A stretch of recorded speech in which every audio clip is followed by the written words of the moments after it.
Yo, yo, yo. We back live and effective. Is your boy Steve0 speaks. Our couple of young men and the old guy got Kevo in the building. And we came to talk a little bit NBA, but hey, you gotta hear that music first. Welcome to the number one place for your daily basketball news and analysis, NBA Central.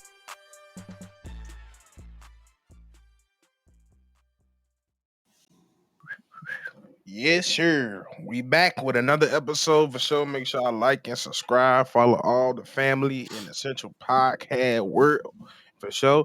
Hey, y'all see the topic, y'all see the thumbnail. Ooh, everybody been talking about Wemby, but it's a lot of people in this draft that, hey, and it's some people that's in last year's draft that we ain't talked about that could possibly win Rookie of the Year. So this year we came to talk about. I think we gonna go about three. We gonna go top three of our picks besides Wemby that could win Rookie of the Year. So first off, Kev, who's your first one? I mean, the obvious pick is Chet, right? Chet Holmgreen. He been sitting waiting in the wings. He probably would have been rookie or in the running for rookie of the year last year because Paolo did his thing. I ain't gonna try to slight what that man did in Orlando, but with OKC having Chet Holmgreen, maybe they not on the outside looking in the play-in tournament or even the playoffs. If they had him out there, they were right there on the cusp. And a player like Chet Holmgreen, who averaged 4 blocks or just under 4 blocks in Gonzaga, who averaged about 3 blocks in his summer league appearances. Come on, man. Like, you know that this dude is a defensive stalwart, and you know that he's going to be able to do some things offensively, putbacks, alley oops, so on and so forth. Pick and roll action is going to be on point. I got Chet Holmgren as one of the players who could go in and sneak that rookie of the year away from Victor Wembanyama. Facts. That's my number one as well, and it's for obvious reasons. Yeah, like one thing we can to compare him to Wemby. He was Wemby. He was one of those Wembys before Wemby's. Like I think we came when Wemby. We first learned the name of Wemby and realized what he was going to be. A large portion of the NBA community was like, "Oh, he's this generational talent." And I'm like, I've seen Chris Stapps already. I'm starting to see. I've seen Bobo. I've seen Chet now. It's nothing different. Like it's not. It's something. It's like a unicorn is not becoming a unicorn anymore. Like it's like they make it like Bobby said at the text message a while back. Like they making them in labs. Like bros, hey, we mean that. I had to go check Chernobyl for real quick because I don't know.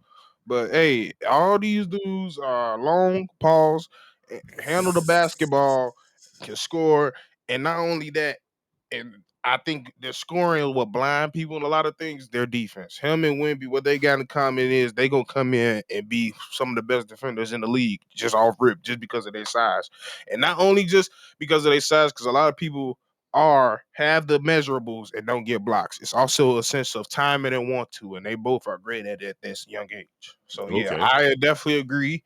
So I think I'm gonna start on the second part or my number two. My number two is probably everybody else. He kind of got a body on him. I ain't gonna say kind of. He did. He did some things. I mean, number two pick of the draft, Brandon Miller out of Charlotte. Um, Obvious reason first of all, I want to say I did not realize until he got drafted he was 6'9". I thought he was 6'7" this whole time. So the fact that he's 6'9" probably will play the two position more of the time. Hey, I wouldn't be surprised if he have Apollo scoring 20. Like he can definitely come out the next year averaging 20.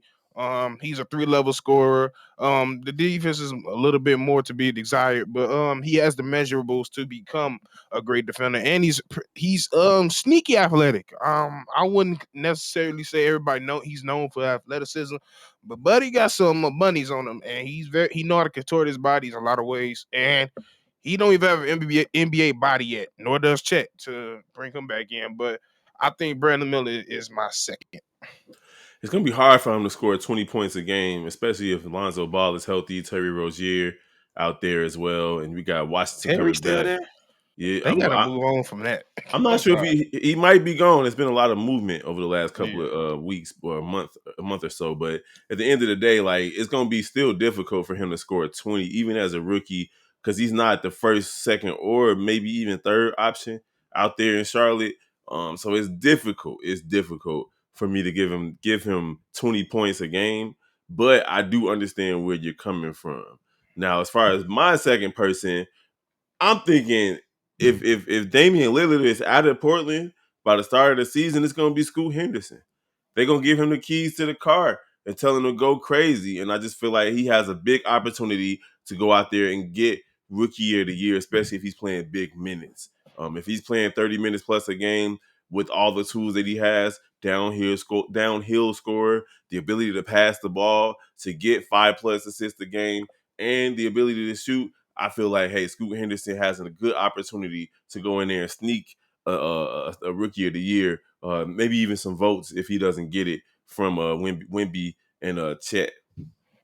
Not that's not bad. That's not bad. So that's your two. So what's your three? Man, the third one is just a toss up, man. It could be anybody. It could be one of the Thompson twins. It could definitely be Brandon Miller. It could also be Walker out of Indiana. Now I say Walker out of Indiana is because he's going to play minutes as well. He might start, but you got Obadiah is Obi out there, Obadiah Toppin out there, who might steal some minutes from him so that they make it difficult for him to win Rookie of the Year. But in the summer league, my man put up numbers, man. He put up numbers defensively and offensively, and if he get ticked, he got a strong chance at maybe having a what's my man out in Toronto name that won Rookie of the Year a couple of years ago. Scotty Barnes. Yeah, Scotty Barnes. He could have a Scotty Barnes type of year where he does everything and you just can't ignore it, just depending on how they utilize him out in Indiana. Man, that's not bad. That's not bad at all. My three was Scoop for all the reasons you said, and yeah, like I don't know if he would completely get like it. It's all situational. Like maybe if he's going by the before the season start or like the brunt of the season start, maybe he has a chance. I think it'd be a little bit difficult because we know Dame not just gonna sit out. So I think it'd be a little bit difficult if he still ain't got that key. But like you said, if they give him the key, he's gone. Yeah, he has a good case for it. Now I'm Mhm. also gonna sneak in. I'm on a honorable mention, and I want you to give your honorable mention as well because I know you got one. I'm gonna say Cam Whitmore. I know everybody gonna say amen. Amen was my toss up for the honorable mention too. But if you just seen how he played in the summer league and in college, dude is just he has that aggressive mindset for the league. And he got the NBA body already. He's uber athletic. Um, Shot is nice.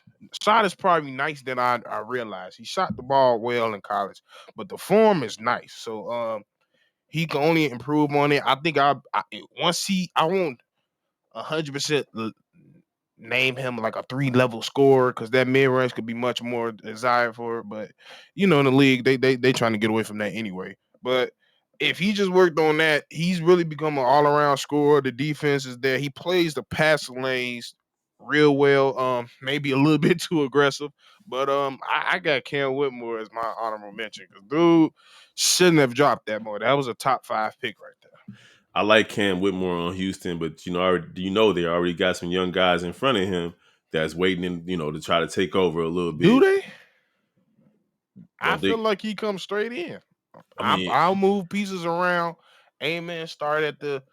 I don't see. That's the thing with Fred coming in. That it kind of shakes up a lot of things. You never know it how it works. does. You still got Green out there. You still got Thompson, who was a lottery pick. It's a logjam in my opinion over there in Houston. But our man's is gonna take care of business, man. Like, they got a great coach out there, Facts. great Email for coach out sure. there in Ime Udoka, who's gonna take care of business. So we're gonna see how it goes, man. That's a But lot of athleticism to deal with for defense. That uh, defense should be crazy. a lot. But me, I'm looking at Anthony Black, man. I'm looking at this guy Mm. from Orlando with the Orlando Magic being that another team, kind of like OKC last year, who started off kind of slow, made a move toward the end of the season, but just didn't have enough to get over the hump. If Anthony Black is one of those players who contributes from day one on this squad and he puts up nice numbers, 15, 6 and 3 or whatever, he got an opportunity, especially if they make the playoffs, or the play-in tournament. If they make some noise in the Eastern Conference, which they're capable of doing out there in Orlando, and if he's an intricate part of that, I can see Anthony Black at least garnering some Rookie of the Year votes. Yeah, I could see it, but I kind of got that hesitation like how you got with Houston. He got a lot of people in front of him. Mm-hmm. You got both the Wagner brothers, like you said. You got Paulo. You still got Cole Anthony and Markel Fultz there. So Mm-hmm.